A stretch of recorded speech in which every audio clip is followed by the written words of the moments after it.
The snow was falling thick and fast, coating the trees in a heavy white blanket. The wind howled through the pines like a ghostly whisper, sending a deep chill into the bones of anyone foolish enough to be outside. Jack Turner wasn't foolish, he was just lost. He hadn't planned to be out here this late, but the mountains had a way of swallowing time. He had come out to his family's old hunting cabin, deep in the Montana wilderness, to clear his head. Life in the city had become too much. Stress, deadlines, the overwhelming emptiness that had settled in his chest ever since his wife left. So he had come back to the only place that ever felt like home. But home had changed. Jack had gotten turned around during a late afternoon hike. The snowfall had erased his footprints, and now he was wandering blindly through the dense trees trying to find his way back. His flashlight flickered. Not now. He smacked it against his palm and it sputtered back to life. Then he heard it. A low, painful moan carried through the trees, barely audible over the wind. Jack froze. A bear. Every instinct screamed at him to turn around.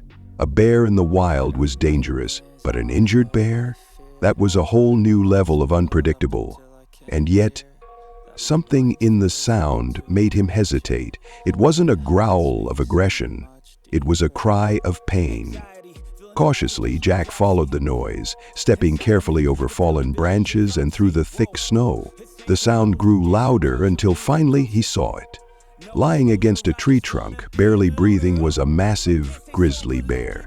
Jack's breath caught in his throat. Even from a distance, he could tell something was wrong. The bear's thick fur was matted with blood, its breathing was shallow and uneven, and its normally powerful limbs lay motionless in the snow. Jack took a step closer. The bear's golden brown eyes flickered open, locking onto him. There was no aggression in its gaze, just pain. Jack should have walked away. He should have turned back and left the bear to nature's will, but instead he dropped to one knee, his heart pounding. "What the hell happened to you, big guy?" he muttered. His eyes scanned the bear's body. That's when he saw it. A deep, jagged wound across its side, torn open as if something had attacked it. But what could wound a grizzly like this? Another bear? A pack of wolves? Jack knew one thing. If he left the bear here, it wouldn't make it through the night. And so, against every logical instinct, Jack made a decision. He was going to save this bear. Jack worked quickly.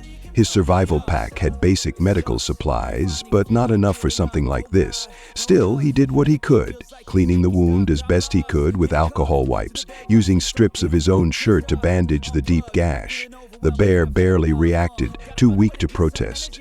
Jack knew he couldn't leave it here. If he did, the wolves would come, or worse. Glancing around, he spotted a fallen pine tree not far from where the bear lay. If he could somehow drag the bear over, it would at least have some protection from the wind. "All right, big guy," Jack murmured, gripping the bear's thick fur. "You gotta help me out here." It took everything Jack had to move the bear. He gritted his teeth, digging his boots into the snow, pulling the massive creature inch by inch toward shelter.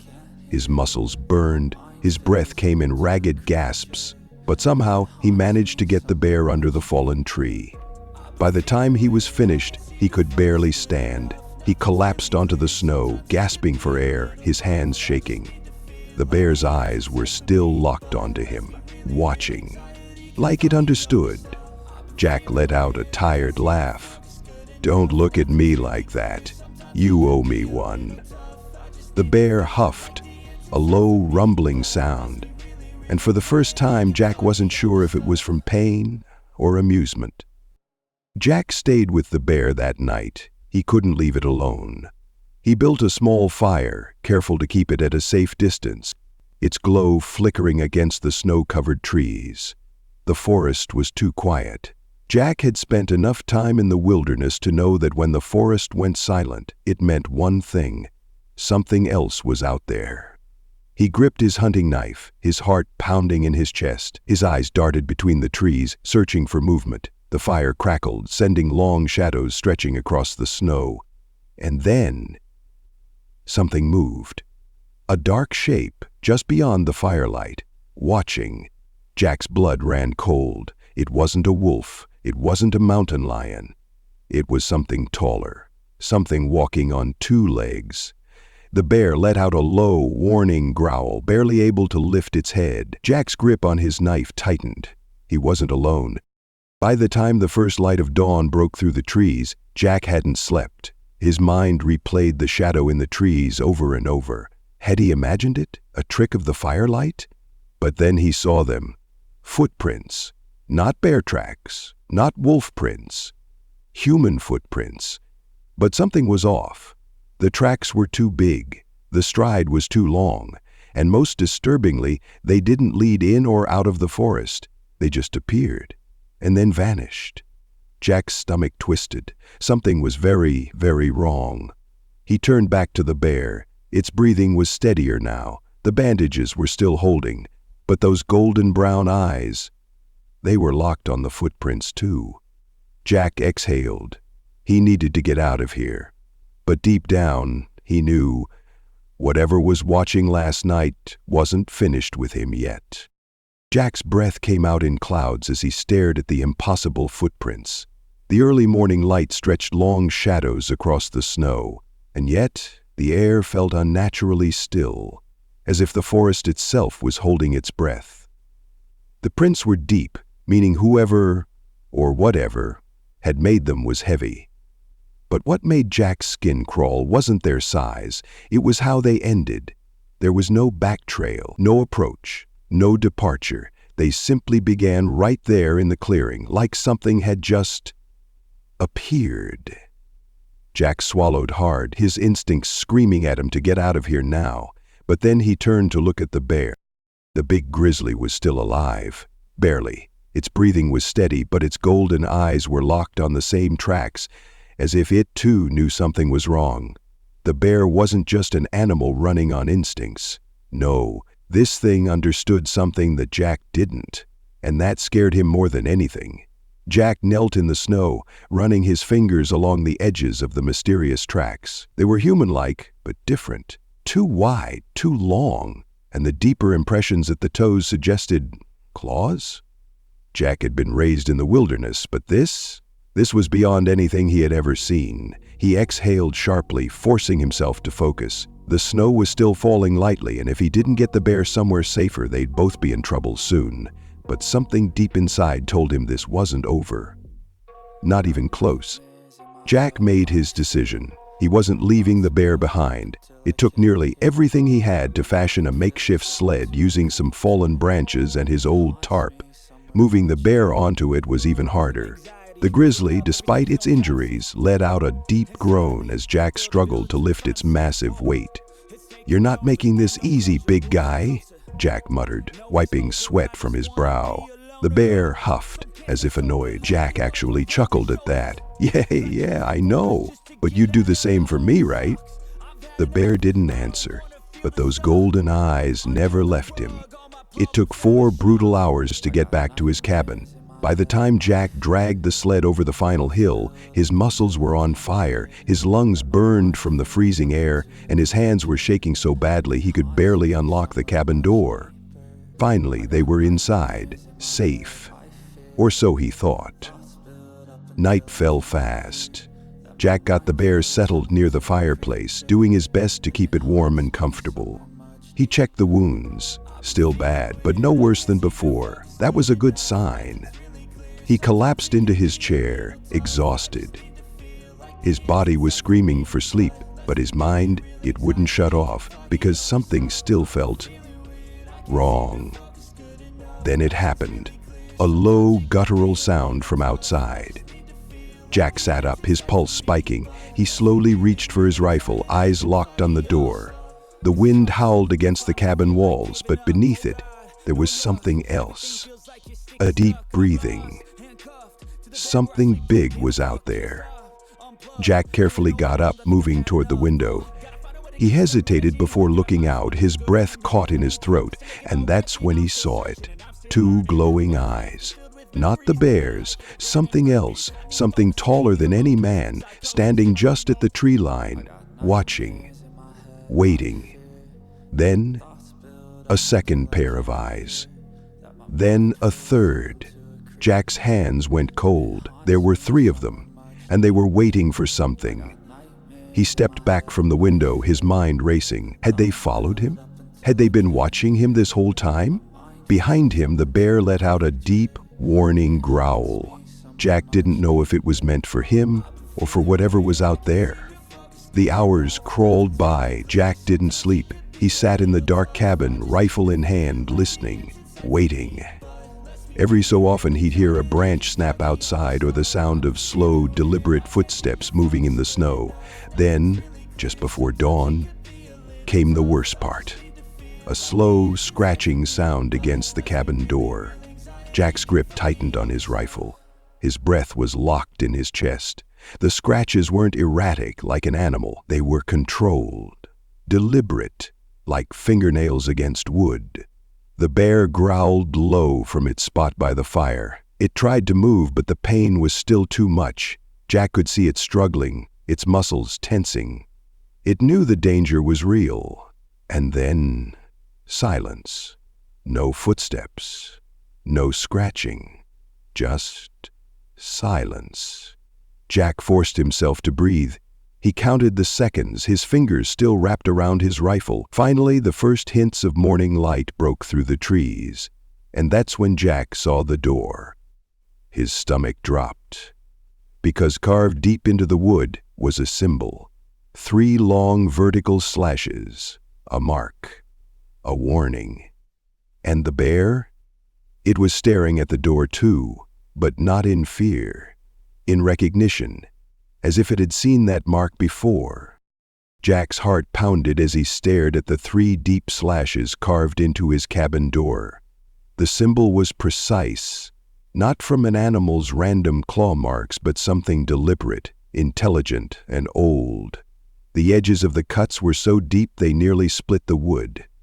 Behind him, the grizzly let out a deep, rumbling growl, its golden-brown eyes locked on to the markings. Jack turned toward the bear, his pulse still racing. You recognize that, don't you? The bear didn't move, but something in its gaze shifted. Jack wasn't sure why, but he knew this wasn't just an ordinary bear. Jack swallowed hard and turned back to the door. His fingers traced the slashes, feeling the grooves under his fingertips. What the hell was this? Then, as he stepped back, he saw something worse. Just beyond the tree line, the footprints were back. Not just one set, several. They hadn't been there before, he was sure of it, and yet now, they were everywhere. Jack's stomach twisted. He wasn't dealing with one creature. He was dealing with many. Jack had spent his childhood in these mountains. He remembered his grandfather telling him stories about the ancient things that lived in the deep woods. Things that watched from the shadows. They don't hunt like wolves, his grandfather used to say, his old hands shaking slightly as he stoked the fire. They wait. They watch. They mark. If you ever see the sign, boy, don't run. It won't matter. Jack used to laugh at those stories. Now he wasn't laughing. He turned back to the bear, his hands shaking. What do I do? It felt insane to be talking to a bear, but deep down, Jack knew this animal wasn't just any bear. The grizzly exhaled, slow and heavy, before shifting slightly on the cabin floor. Its wounds were healing, faster than they should have been. Jack had expected it to be on the brink of death, but already, its breathing was stronger. Its muscles twitched with renewed strength. As if something inside it was waking up, Jack's gut twisted. What if he had saved something that wasn't meant to be saved?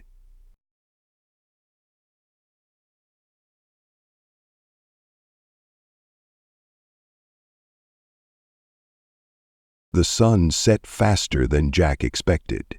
The forest outside his cabin had fallen into complete silence again. Not even the wind moved through the trees. Then, the first thud. It came from the roof. Jack spun around, gun raised. His breath came in shallow gasps. Something was up there. Then came the second thud. Then the third. The bear growled, deeper this time, angrier. Jack knew what was coming before it happened. The window shattered. glass exploded inward as something huge and fast slammed through, knocking over a chair and sending wooden shards flying. Jack barely had time to react before a dark figure lunged at him from the shadows. He fired. Once. Twice. The gunshots echoed through the cabin. But the thing didn't fall. Jack barely saw what it was before the bear launched forward. The grizzly moved with impossible speed for an injured animal. It collided with the dark shape, sending it crashing against the cabin wall. Jack scrambled back, his chest heaving. For the first time, he saw the thing clearly. It wasn't human. But it wasn't an animal either. Its body was long and thin, covered in dark fur that seemed to blend into the shadows. Its arms were too elongated, ending in long, hooked claws that still dripped with fresh blood. But its eyes, God, its eyes, they were like burning coals in a hollow skull, and it was smiling. Jack raised his rifle again, but before he could fire, the creature screeched. A sharp, piercing sound that sent pain shooting through his skull. The bear roared in response, lunging again, its massive claws ripping into the creature's flesh. But instead of bleeding, the thing just laughed. Jack didn't stay to watch. He bolted for the back door, kicking it open and diving into the snow. He rolled, scrambled to his feet and turned back. Inside, the bear and the creature were locked in a brutal fight. The grizzly bit down hard, and this time the thing let out a screech of pain. Jack's breath hitched. The bear was winning. But then, more shadows moved in the trees. More eyes. More of them. Jack's stomach dropped. There were at least 10 more, and they were coming. The snow beneath Jack's boots was cold and unforgiving, but the terror inside him felt even colder. He turned back toward the cabin, where the grizzly and the creature were still locked in a vicious battle. The sounds inside, scratching, roaring, grunting, were enough to paralyze him with fear, yet Jack couldn't just run. Not now. There was something inside him, a deep, primal urge that refused to leave. He had saved the bear, and no matter what happened, he couldn't abandon it, not after everything they'd been through. But the stakes were higher than ever. More creatures, more than a dozen, now emerged from the darkness of the trees. Their eyes gleamed like embers in the cold night, and their forms twisted unnaturally in the shadows. There was no doubt in Jack's mind now. These were not just creatures from the forest. These were predators. An ancient twisted race that had existed far longer than the world had ever known. He heard a screeching howl as the bear and the first creature collided once more. The two were locked in an intense fight, the bear's claws raking the creature's flesh, the creature's fangs flashing as it tried to sink its teeth into the grizzly's throat. Jack's instincts screamed at him to go back inside to help, but he couldn't do it alone. From the corner of his eye, he saw the grizzly momentarily stagger, its strength beginning to fail. The wound on its side had reopened, and it was losing blood fast. Jack's heart raced. He knew that without the bear, he'd stand no chance against the creatures now approaching. With a deep breath, he lifted his rifle. There were too many of them, too many to fight. But there was one thing he could do. He could fight back with the bear. Jack's mind raced as he sprinted toward the cabin. He had no plan, just raw adrenaline. He reached the door and slammed it open, charging inside. The bear was still locked in combat with the first creature, blood now splattering across the floor. Jack glanced around quickly, grabbing every tool he could find, anything that might help them. A scythe from his tool shed, a long chain, and a tarp quickly thrown over his shoulder. The cabin door behind him slammed shut as the creatures outside pushed against it. Jack didn't have much time. His eyes locked on the bear, its muscles still tense, but the fight was taking a toll. "Come on, big guy," Jack muttered, rushing to the animal's side. The grizzly's eyes flicked toward him, and for a moment, Jack thought he saw a flicker of recognition. Then the bear let out a low growl, signaling that it was ready to keep fighting. Jack nodded, readying his weapon, but before he could act, the door exploded open, more creatures pouring inside. Jack fired a shot. The first creature fell, but another took its place, and another. The bear surged forward, smashing into the group. Its claws slashed, taking down one creature after another. Jack wasn't sure what was happening anymore. Was the bear getting stronger? Had it been changed by the attack? The fight was chaotic, almost beyond comprehension. Jack swung the scythe, slashing at the creatures as the bear roared beside him. The grizzly's wounds, though severe, seemed to heal with an intensity Jack couldn't explain. It was as if the bear itself was being powered by something beyond the natural world. Jack's hands were slick with blood as he fought, but it wasn't just his survival that kept him fighting. It was the bear's survival, the thing he had risked everything for. And just when he thought he couldn't go on any longer, something changed. The creatures stopped coming. The forest around the cabin fell into eerie silence. Jack's breath came in ragged gasps as he looked around. The bear stood tall, breathing heavily, but there was no sign of the attackers anymore. The last creature, its twisted form lying motionless on the ground, had been slain, but something about the silence felt wrong. That's when Jack realized the creatures weren't just part of the forest. They were the forest. And as if to prove his realization, the bear let out a final resonant growl, its golden eyes suddenly filled with ancient wisdom. Jack backed away slowly, his heart pounding in his chest. The bear's gaze never left him, but it wasn't threatening. It wasn't angry. It was grateful. "Thank you," Jack whispered, his voice hoarse from exhaustion. He wasn't sure if he was talking to the bear or if he was speaking to the forest itself. The silence around them grew until Jack felt as if the forest was watching, all of it, from the snow-covered trees to the mountains looming in the distance. It wasn't over, but in that moment Jack knew he had done the right thing. He had saved the bear, and the bear had saved him in return. As the first light of dawn crept through the trees, Jack turned back to the grizzly. The battle was over, and while the creature may have been defeated, Jack knew this was just the beginning of something far bigger. A new chapter had begun. But what had really happened? What had Jack truly saved in that forest? What had the bear become? And, most hauntingly of all, why was the forest still watching? The days that followed were quiet, almost unnaturally so. Jack sat by the fire, his thoughts drifting between the battle he'd fought and the strange, otherworldly power the bear seemed to possess. He couldn't explain it. The way the bear had healed, the way it had fought back with a strength beyond anything he had seen. Yet, the more he thought about it, the more unnerved he became. What had he truly saved that day? Was this bear still an animal, or had something else, something far darker and ancient, taken root inside of it? The forest had always been alive with mystery, but now it felt different. It was as if the woods themselves had become aware of him, watching him, waiting for him to understand. The trees whispered in the wind. The snow, despite falling steadily, seemed to stagnate, not melting. Even the birds had stopped calling. Jack couldn't shake the feeling that he had just crossed some kind of threshold. The battle with the creatures had been more than just a fight for survival. It had been an awakening, a moment that had changed everything. He glanced at the bear, which lay by the hearth, its breathing steady, its golden eyes now more intelligent than ever. It looked almost human. Jack shuddered. He could feel it now, the pull of the forest, the weight of the ancient power that ran through the earth.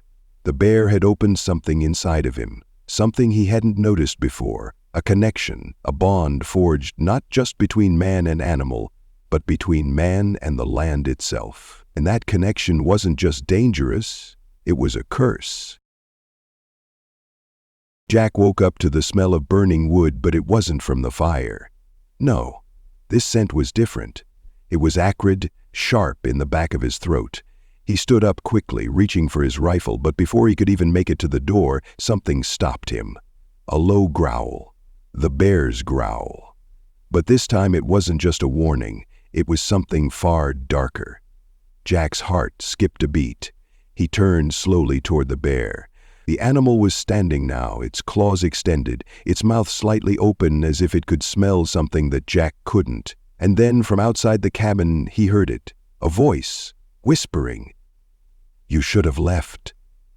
It was a voice like wind through the trees, Low, calm, and ancient, Jack froze, his breath caught in his throat. Then the voice spoke again, louder this time. "You cannot leave now." Jack's mind spun. He was being pulled, compelled to listen. He tried to fight it. He tried to tell himself it was just the stress, the fatigue. But no, this wasn't a trick of the mind. This was real. He stepped toward the door, his mind clouded, his thoughts disjointed. He had to go outside. He had to see it for himself. But just as his hand touched the knob, he heard the bear let out a loud, warning growl. "Don't go." Jack turned, his eyes wide. "What? What do you mean?" But the bear didn't answer with words. Instead, it rose, its muscles rippling beneath its fur as it padded toward the door. The animal didn't look at Jack. Its gaze was locked on something else, something outside. And Jack finally understood. The forest had claimed him. The bear had been the key, the final piece in a long-forgotten ritual. Jack hadn't just saved the bear, he had awakened it, and now it was too late. The forest was alive, and it was calling him. Calling them. Calling all of them. As the door creaked open, Jack stepped out into the snow. The air was heavy, thick with the smell of earth and something unnatural. He didn't know what he was walking toward, but he felt the weight of the trees on his back. The forest had been waiting, watching, and now it was ready. The bear stepped forward beside him, its body crackling with energy, its eyes glowing faintly in the dim light. There was no turning back now. They reached the clearing at the heart of the forest. The air was thick with fog, and the trees here were older, their trunks gnarled and twisted with age. Roots stretched across the ground like veins, pulsing with a life of their own. In the center of the clearing was an ancient stone altar, covered in moss and vines, but still standing strong. Jack could feel the power in it, the ancient magic that had been dormant for centuries. Then, from the ground, came the whisper again. "You are ours." The bear let out a low growl, its eyes filled with what Jack could only describe as sadness, as if it too understood what was about to happen. The earth beneath them shifted, and the roots of the trees began to move, curling around Jack and the bear like a cage. Jack fought against the pull, but it was no use. The forest had claimed them. The price of saving the bear had been steep, and now Jack understood the cost. The forest didn't give, it took, and it had taken everything. Jack felt the ground beneath his feet crack, and a deep, unnatural darkness began to spread, encasing him, encasing the bear. He realized then he hadn't just saved a life. He had set into motion something far more ancient, something far more dangerous than he could have ever imagined. As the darkness closed in, Jack looked at the bear one last time. Its eyes locked with his, and in that moment, he knew. They were both part of the forest now, and neither would ever escape.